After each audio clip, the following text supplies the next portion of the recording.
Babe, naisip ko lang yung sinabi mo sa akin na lumalaki na si Zach, tapos gusto mo maging malapit sa kanya kasi gusto mo siyang mabantayan.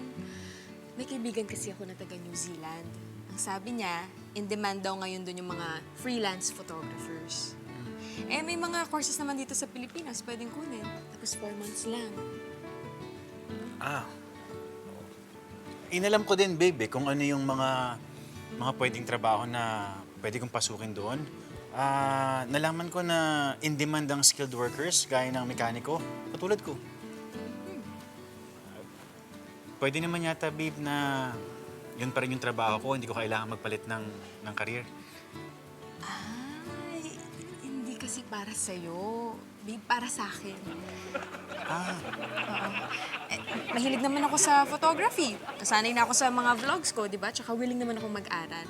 So sabi nung kaibigan ko, pagdating ko daw ng New Zealand, tutulungan niya daw ako maghanap ng trabaho. Pero, yun ay kung gusto mo lang naman akong isama.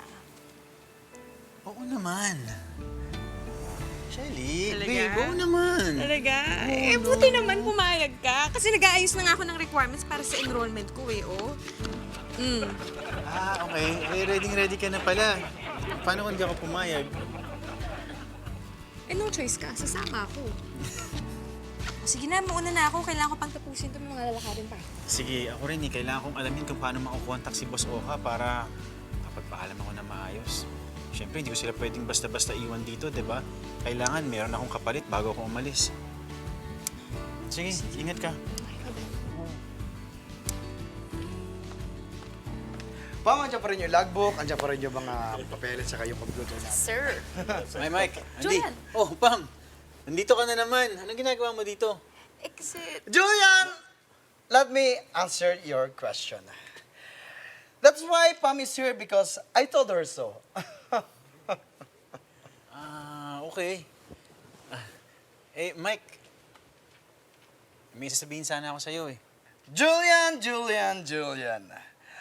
I know your announcement is important, but my announcement is importanter, okay? Anong announcement? Julian! Ako na ang bagong may-ari nitong motor shop.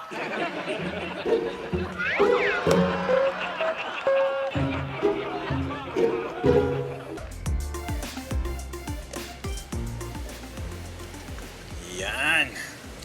Thank you. Salamat.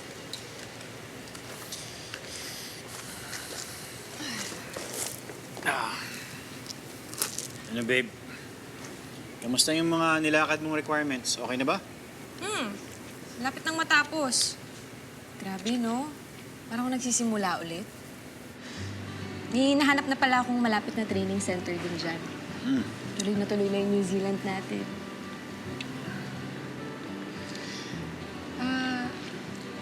Babe, may tanong pala ako.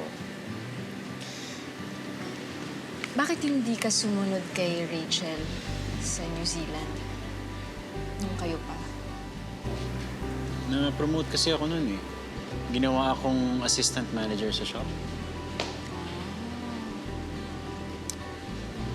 Yun nga, babe eh. May sasabihin rin ako sa'yo. Si Boss Oka kasi ng ibang bansa na. Kaya ngayon, ang bagong owner ng shop ay si Mike. Talaga? At si Mike, pinromote ako. Ginawa niya akong manager ng shop.